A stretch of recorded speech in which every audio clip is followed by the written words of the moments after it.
नमस्कार विद्यार्थी मित्रांनो, तर आज आपण आणखी काही MCQ पाहणार आहोत जे की स्पर्धा परीक्षेमध्ये विचारलेले आहेत.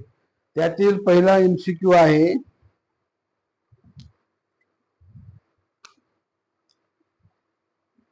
18/42.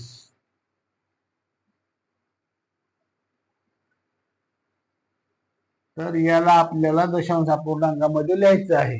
तर 18/42 ह्याला किती भाग जातो? 2 ने भाग जातो. 92/18 2 4 2 बे. हे झालं 9 स्थानी 21. आता 21 न 9 ला भाग जातो 0.4 2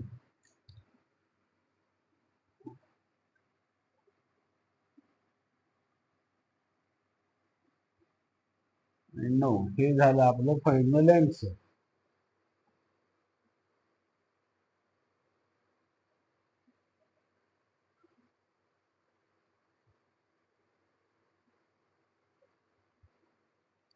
हे झालं फायनल आन्सर. दशांश अपूर्णांकामध्ये आपण लिहिलेलं आहे.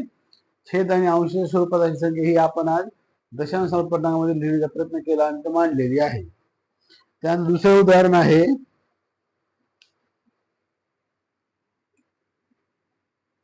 32.8 भागिले 6.4.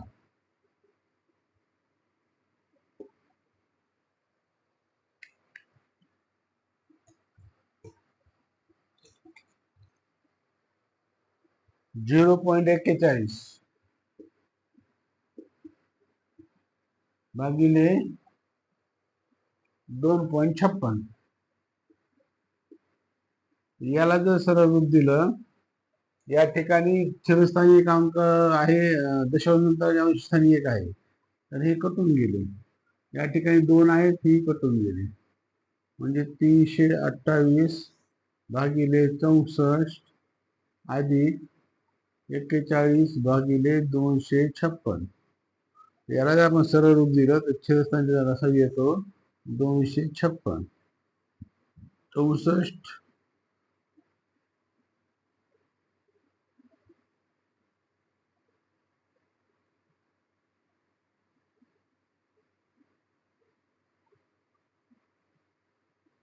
4 गुणिले 328.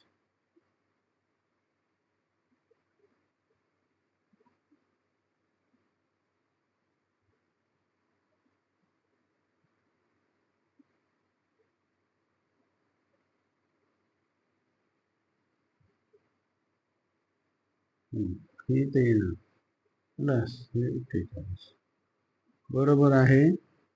4 8 32, 4 2 8 आणि 3 11, 4 3 12 आणि 14 अधिक 41 भागिले 256. 2 आणि 1 3, 4 आणि 1 5 आणि हे 14 भागिले 256. हे झालं आपलं फायनल आन्सर.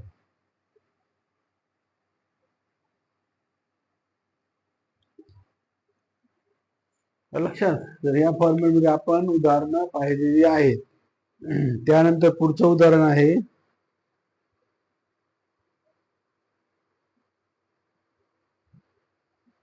29/8. याला दशांश अपूर्णांकामध्ये लिहायचे आपल्याला. 29/8.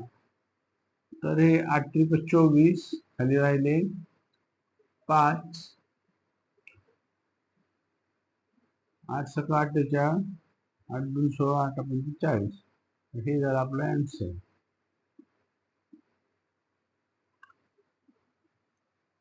या स्वरूपाचे प्रश्न हे आपण येथे पाहिलेले आहेत. त्याचबरोबर पुढचा प्रश्न पाहूया.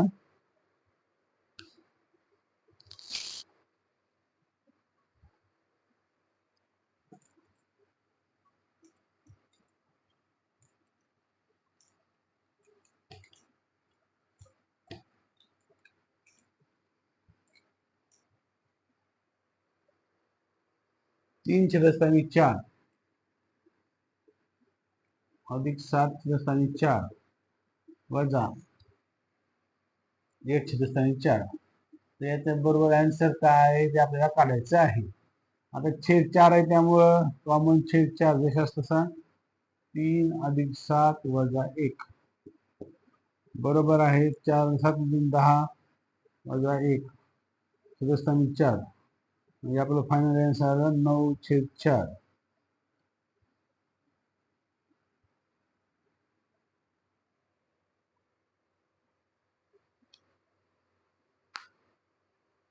या स्वरूपाचे आणखी काही MCQ आपण पुढच्या व्हिडिओमध्ये पाहूया.